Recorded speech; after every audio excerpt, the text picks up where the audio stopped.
vous êtes dans le Var, mais peut-être sur les routes d'ailleurs à cette heure-ci, non?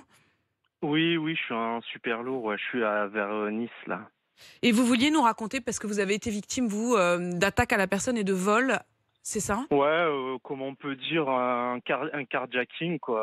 Je rentrais du travail et voilà, deux jeunes qui faisaient du stop. Et en fait, moi, je viens pas d'ici à l'origine et je me suis dit, c'est peut-être comme chez moi, vu que j'avais souvent l'occasion de prendre des gens en stop. Et Ouais. là, ben, il y a une première personne, en fait, je déverrouille ma voiture, il rentre à côté de moi comme si de rien n'était. Et le second, en fait, il fait le tour. Et là, il m'ouvre la voiture et il me pointe son arme. Son arme? Ouais, ouais, ouais. Et du coup, j'étais choqué. Enfin, Ah bah oui. je suis sorti et voilà quoi. Et du coup, ben, et même dans l'action et tout, je sais pas si on s'en rend compte, ça va tellement vite. Et après, en fait, quand ils sont partis avec la voiture, c'est là où je me suis dit, mais c'est pas possible, quoi. Ouais, ça a duré que quelques minutes en fait. Ouais, ouais, ça Ils a ont pas ils duré donc longtemps. ils avaient l'air de faire du stop, vous vous arrêtez pour les prendre en stop? C'est ça, c'est ça. Et voilà, et en fait, donc ils me disent où est-ce qu'ils vont, moi je leur dis où est-ce que je vais. Enfin, je peux pas trop vous dire parce que l'enquête elle est en cours. D'accord. Vous avez porté Et plainte évidemment? exactement, ouais. Et du coup, ben voilà, je vous dis, je déverrouille la voiture, la première personne monte à côté de moi. Et la seconde, en fait, il y avait un siège bébé côté, enfin derrière le siège passager. Ouais, Et je lui ai dit de faire le tour pour monter derrière. Et moi, je m'en suis même pas rendu compte, quoi. ouais. Il m'a ouvert la porte et il me pointe son arme. Et là, toute ma vie a défilé. Je me suis dit, je sais pas si c'est une vraie ou une fausse, hein. Je suis sorti, j'ai levé mes mains et voilà, quoi. Et du coup, C'était quand ça, Rachid? le 3 décembre. Le 3 décembre, et vous arrivez, Ouais. depuis à être serein? Ça vous a, Non, non, non, non, parce que maintenant, enfin, ils ont retrouvé la voiture 10 jours après d'accord. dans un chemin abandonné. Et ben, depuis, je sais pas, c'est dû à ma carte grise, l'adresse et tout. Eh ben, tous les matins, quand je vais au travail, voilà, et ça Ça rôde rôde? autour de chez moi, ouais. Ouais, on me suit, je suis obligé de changer de route, de changer d'heure, d'arriver une heure avant, une demi-heure. Je Mais vous dis ça, pas, c'est une... qu'est-ce qu'elle fait la police là-dessus? Vous avez, vous avez, Eh évidemment ben, signalé que vous pour la étiez, première plainte, le vol, ben, il n'y a pas de souci, ils ont tout pris en compte.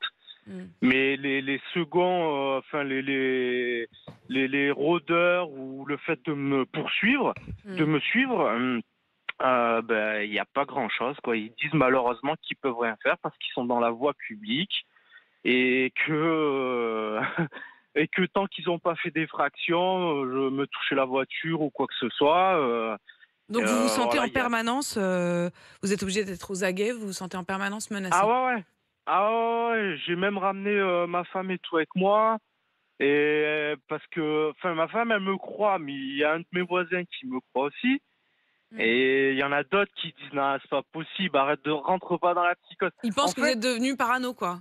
eh ben, c'est ça. Ouais. C'est moi, quand j'avais des gens qui me racontaient ça, je dis, non, mais c'est pas possible. Mais en fait, quand nous, ça nous arrive, c'est Mmh. là où on s'en rend compte, quoi. On se dit, Mmh. mais mince, en fait, c'est... Non, non, il n'y a pas de psychose Et du tout, quoi. et Il n'y a pas de... quand vous partez travailler, du coup, vous partez un peu à la peur au ventre, quoi? Exactement, c'est Mmh. tout à fait ce que j'ai dit aux gendarmes et plusieurs fois je les ai appelés, plusieurs fois j'ai signalé, Mmh. mais voilà, il y a pas Est-ce que grand-chose vous avez qui est... confiance dans la police et la justice pour que votre histoire, elle soit réglée? Franchement, je peux pas vous dire, Mmh. je sais pas, je sais pas. Moi je pense que, enfin moi là c'est les gendarmes qui s'occupent Ouais. de mon cas. Moi je pense que les gendarmes ils font leur travail, mais après des fois c'est vrai que c'est difficile au niveau des lois et Mmh. compagnie. Et le problème c'est que voilà ils arrêtent, ils font tout ce qu'ils ont à faire, le dossier et tout. Mais malheureusement, on les relâche, je sais pas moi, peut-être une semaine après. Une semaine, 2 semaines. Rachid, ça s'est passé dans le Var, c'est ça? Et vous disiez: «Je suis pas de là»? Je suis pas de là-bas, non, je Ouais, suis des Hautes-Alpes, moi. ouais. Et vous avez le J'étais aux sentiment, Alpes et vous avez un chez sentiment moi, d'insécurité plus grand depuis que vous êtes dans le Var? Ah, franchement, au début, quand je suis arrivé, non. Hmm. Mais voilà, Ouais. et pourtant ma femme, elle m'a dit faire attention, ici c'est Hmm. un peu vicieux et tout, c'est pas comme chez toi, quoi. Hmm. Et en fait, elle avait raison, quoi. Elle avait Bon. raison, Piégé totalement par sa raison. bonne volonté de prendre deux personnes en stop. Rachid, merci de votre témoignage ce matin. Évidemment, tenez-nous au courant de l'évolution de l'enquête. Prenez soin de vous, Rachid. Et bien sûr, on débat tous ensemble. On attend vos témoignages au 32-16. Votre regard sur ces chiffres, je vous le rappelle, qui sont en hausse. Je poserai aussi la question tout à l'heure à Linda Kebab. Elle sera l'invitée de 7h40. Vous la connaissez bien, la policière. Il est 6h43. RMC, 6h, 8h30.